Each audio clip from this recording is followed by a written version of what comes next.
Story lovers, you arrive at Luxury Tales, where hidden empires collide with forbidden love, and destiny strikes without warning. Like, subscribe, and turn on notifications, because tonight's story is raw, unpredictable, and drenched in secrets money can't hide. Now sit back. Luxury Tales unfolds. Sophia Reed learned very early that a house could exist without mercy. The small, aging townhouse on the outskirts of the city was technically her home, but it never felt like one. It was a place where silence was dangerous, where footsteps in the hallway meant scrutiny, and where kindness was treated as weakness. Her aunt, Elena Charles, ruled the house with sharp words and colder intentions. Elena was not poor. She simply hated being generous. She believed survival was about dominance, and she practiced that belief daily on Sophia. Every morning began with criticism. The way Sophia breathed too loudly, the way she took too long washing dishes, the way her presence itself seemed to offend Elena's sense of entitlement. Sophia woke before dawn each day, not because she wanted to, but because sleeping too long was considered laziness in Elena's world. She cleaned, cooked, and endured, carrying the quiet dignity of someone who had learned to suffer without becoming cruel. Sophia's parents had died years earlier, leaving her in Elena's care by obligation, not love. Elena never let her forget that. Any meal Sophia ate was counted. Any shirt she wore was considered charity. Elena constantly reminded her that she was a burden, an unwanted responsibility forced upon her life. Yet despite this, Sophia remained gentle. She read borrowed books at night, dreaming of a future where she could work honestly, live freely, and sleep without fear. She loved simple things. The smell of clean laundry, the warmth of sunlight through a window, the idea of earning her own money. Her dreams were modest, but in Elena's house, even modest dreams were treated as rebellion. Elena despised Sophia's quiet resilience because it reminded her of everything she had lost in herself.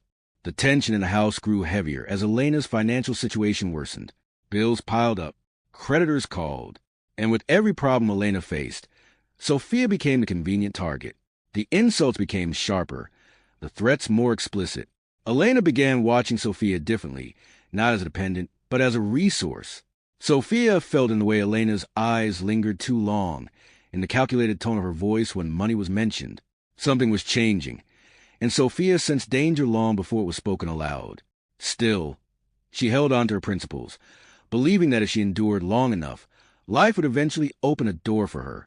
She did not know that the door would come violently, nor that the cruelty she faced would soon force her into the streets, and toward a destiny she could never have imagined. Elena Charles did not waste time circling her intentions. The night she finally spoke, the house felt heavier than usual, thick with unspoken hostility. Sophia had just finished cleaning the kitchen when Elena called her into the living room. The lights were dim, the television muted, and Elena sat with an unnatural calm that immediately unsettled Sophia. She gestured for Sophia to sit, but Sophia remained standing, her instincts warning her that obedience would be mistaken for consent.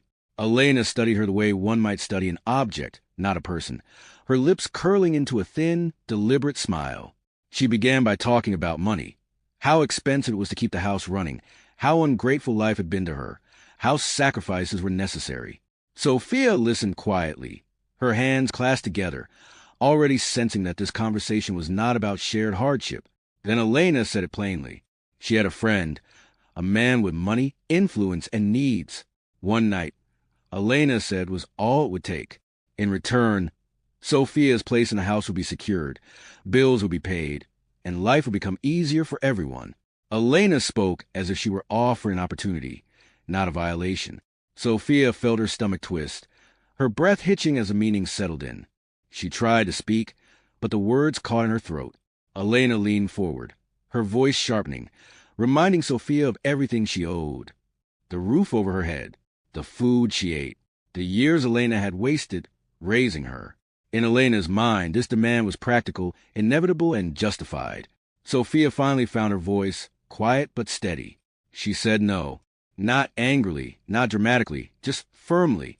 The refusal seemed to shock Elena more than any insult could have. For a moment, the room was silent, and then Elena's face hardened into rage. She accused Sophia of being selfish, of thinking too highly of herself, of forgetting her place. Sophia did not argue. She simply repeated her refusal, her heart pounding, knowing that this choice would cost her everything, but also knowing that saying yes would cost her far more. The argument did not end with words. Elena's fury exploded, echoing through the walls of the house. She screamed accusations that had nothing to do with money and everything to do with control. She called Sophia ungrateful, useless, naive. Then she ordered her to leave. There was no negotiation, no warning period, no chance to pack properly. Elena threw Sophia's few belongings into an old bag and shoved it into her arms. When Sophia hesitated, stunned by the speed with which her life was unraveling, Elena opened the front door and pointed into the darkness outside. The message was clear: leave now, or things would get worse. Sophia stepped out into the cold night with shaking legs. The door slammed behind her with finality, the sound echoing like a verdict. She stood on the sidewalk for several seconds, unable to move, staring at the closed door as if it might reopen. It didn't. The street was quiet, unfamiliar, and unforgiving. She had no money, no phone with credit, no idea where to go. Yet even in that moment of absolute loss, Sophia felt something unexpected: relief. The house that had suffocated her was finally behind her. She walked for hours, avoiding main roads, conserving energy, clinging to belief that daylight would bring clarity. Fear followed her like a shadow, but it did not overtake her. She refused to beg, refused to compromise herself, even as hunger gnawed at her stomach. By the time dawn approached, her feet were sore, her body exhausted, and her future completely uncertain. But her resolve remained intact. The city looked different at sunrise when you had nowhere to belong. Sophia sat on a bench near a closed cafe, watching workers rush past her without seeing her. She washed her face in a public restroom, straightened her clothes, and forced herself to look presentable. She knew that perception mattered.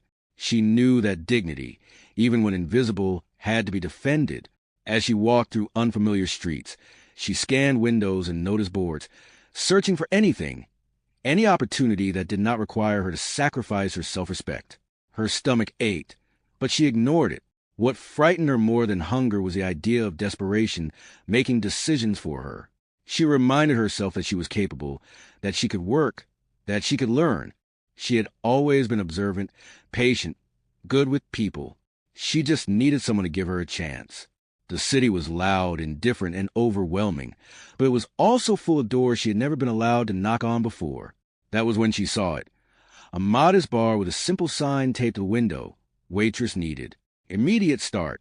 Sophia stared at the words as if they might disappear. Her heart raced. She didn't hesitate. She pulled the door open and stepped inside, knowing that this moment could decide everything. The bar smelled of stale beer and disinfectant. It wasn't glamorous, but it was alive. The manager, a tired-looking woman named Marian Holt, listened impatiently as Sophia explained her situation. Sophia didn't beg. She spoke honestly about needing work, about being reliable, about being willing to learn. Marian studied her closely, skeptical but intrigued by Sophia's calm demeanor. After a tense pause, she handed Sophia an apron and told her to start immediately. Sophia's first shift was overwhelming. Orders flew at her from every direction. Some customers were rude, others dismissive. A senior waitress openly resented her presence, making snide remarks and refusing to help. Sophia made mistakes, spilled drinks, forgot orders, but she apologized sincerely and corrected herself quickly. What she lacked in experience, she made up for in effort. She listened, she learned, and slowly, the chaos became manageable. By the end of the shift, her feet burned and her hands shook from exhaustion, but Marianne nodded approvingly. Sophia was told she could return the next day. It wasn't security, but it was something. For the first time since being thrown out, Sophia allowed herself to believe that survival without surrender was possible. Across the city, Richard Thompson's life unfolded in sharp contrast. As the CEO of a powerful corporation, his days were defined by meetings, negotiations, and relentless pressure. He lived in a world where trust was rare and mistakes were costly. Despite his wealth, Richard's life was far from peaceful. He carried the weight of responsibility heavily, driven by a need to protect what he'd built and haunted by the knowledge that many wanted to take it from him. Richard was disciplined, controlled, and deeply private. He had few friends and no time for distractions. His work consumed him, and loneliness followed closely behind. While the public saw confidence and authority, privately he battled exhaustion and suspicion. Every decision felt like walking through a minefield. That night, after a particularly brutal confrontation with board members who questioned his leadership, Richard needed somewhere quiet, somewhere anonymous. Without informing his driver, he left his office and walked into a nearby bar. Unaware that this ordinary decision would soon entangle his fate with someone whose life was nothing like his own, Richard sat alone at the bar, nursing a drink he barely tasted. His phone buzzed repeatedly with messages from executives and legal advisors, each one demanding attention, answers, control. He ignored them. For once, he wanted silence. The bar was dim, the music low, the people unimportant. It was exactly what he needed, until it wasn't. Meanwhile, Sophia moved between tables, focused, efficient, determined not to draw attention to herself. She noticed a man at the bar only because he seemed out of place, too composed, too distant, like someone carrying invisible armor.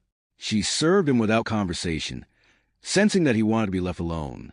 Richard barely looked up, yet something about her quiet professionalism registered subconsciously. That night, unseen tensions tightened. Corporate enemies were watching Richard's movements. Information was leaking. Decisions made in secrecy were about to surface. And in a modest bar staffed by a struggling waitress, the center of a dangerous storm was quietly forming. The bar grew busier as the night wore on. Noise rose, tempers flared, and Sophia found herself handling conflicts with surprising composure. Richard drank more than he intended, his thoughts spiraling around contracts, threats, and a critical set of documents he carried everywhere.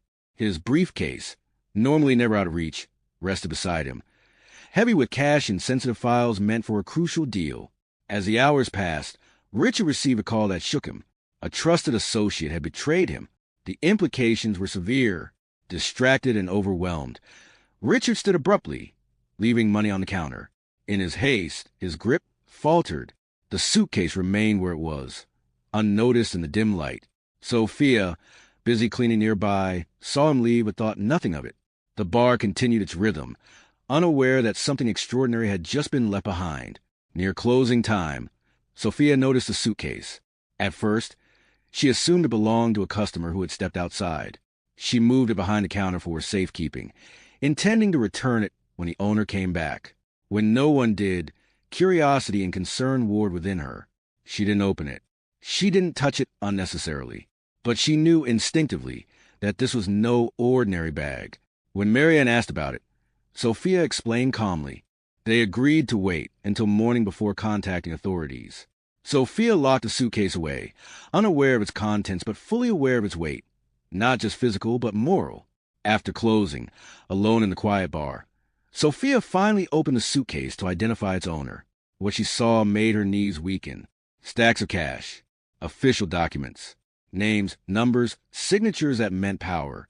She realized immediately that this suitcase represented more money than she had ever seen in her life, and more danger than she could fully comprehend. She closed it quickly, her heart racing. Temptation whispered, fear shouted. But something stronger, her integrity, stood firm. Whatever this suitcase was, it was not hers to take.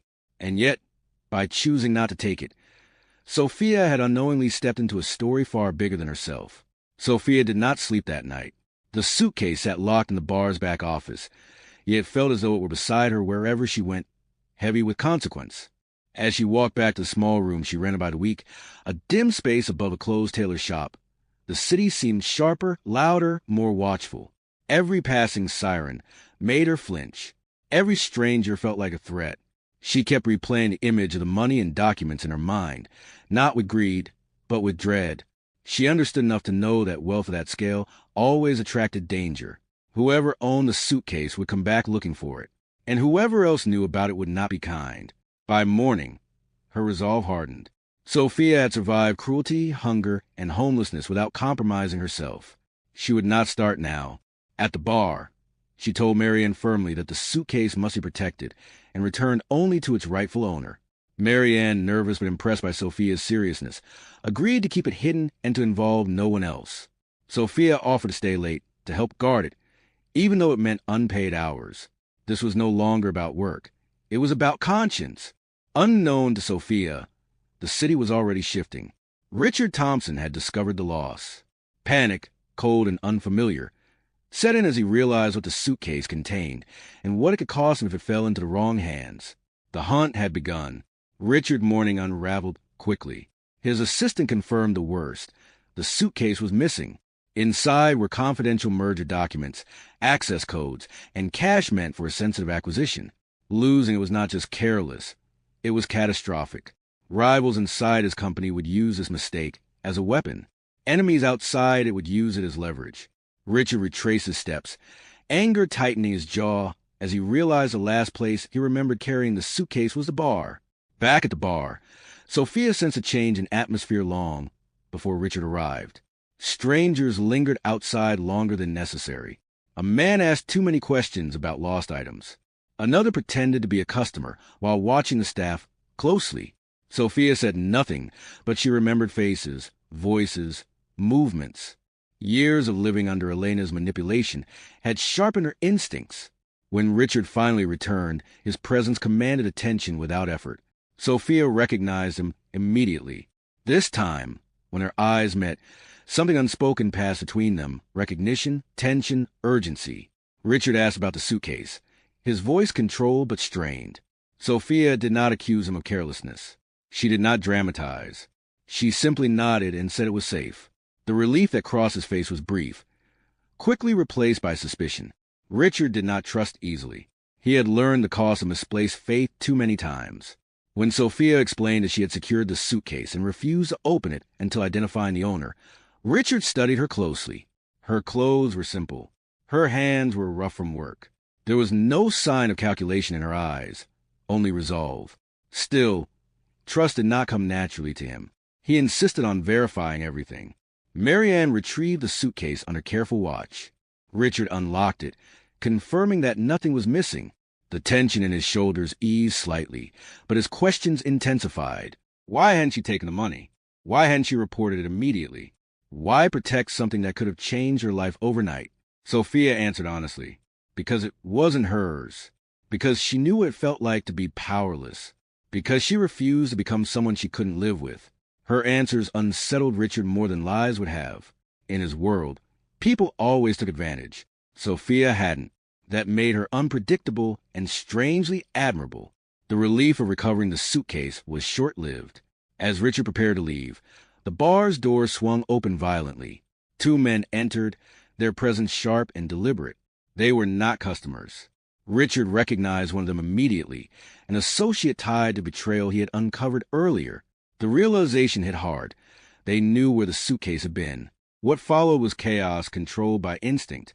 Richard moved fast, pulling Sophia out of sight just as voices rose and accusations flew. The men demanded the suitcase. Marianne panicked. Sophia froze for only a second before acting. She created a distraction, spilling drinks, knocking over stools, anything to fracture their focus. Richard used a moment to secure the suitcase and call for help. Security arrived quickly, but the message was clear. This was no longer a simple mistake. Sophia had stepped into a conflict far larger than herself, and now she was visible. Richard insisted Sophia leave the bar early that night. He offered money for her silence and inconvenience, but she refused it without hesitation. The refusal irritated him at first, then intrigued him. He realized she was not motivated by fear or reward. She was motivated by principle. Against his better judgment, Richard offered her temporary protection, arranging safe transportation and insisting she stay somewhere secure until things settled. Sophia resisted again. She did not want charity. She wanted safety earned, not imposed. Eventually, they reached a compromise. Richard would ensure no one followed her, and Sophia would remain alert and cautious. As they spoke, something shifted between them. Not romance, not yet, but respect. Two people from opposite worlds, bound by a moment neither could undo. That night, Sophia thought of Elena, of how easily people with power try to control others. She wondered if running had truly freed her, or simply brought her to a new battlefield. Elena Charles did not approach Sophia with apology. She approached her with entitlement. She appeared at the bar during a slow afternoon, dressed carefully, her voice lowered into a false-tone concern that fooled no one. Sophia immediately felt the old pressure return, the familiar attempt to reclaim control. Elena spoke of reconciliation, of family, of how misunderstandings should be forgotten, but her eyes betrayed her. They were searching, calculating, hungry. She knew something valuable had passed through Sophia's hands, and she wanted her share. When Sophia refused to engage, Elena's mask cracked. She demanded money outright, accusing Sophia of hiding wealth that didn't belong to her. When that failed, Elena escalated, threatening to go to the police, to the media, to Richard's company. She claimed she would tell everyone Sophia had stolen the suitcase.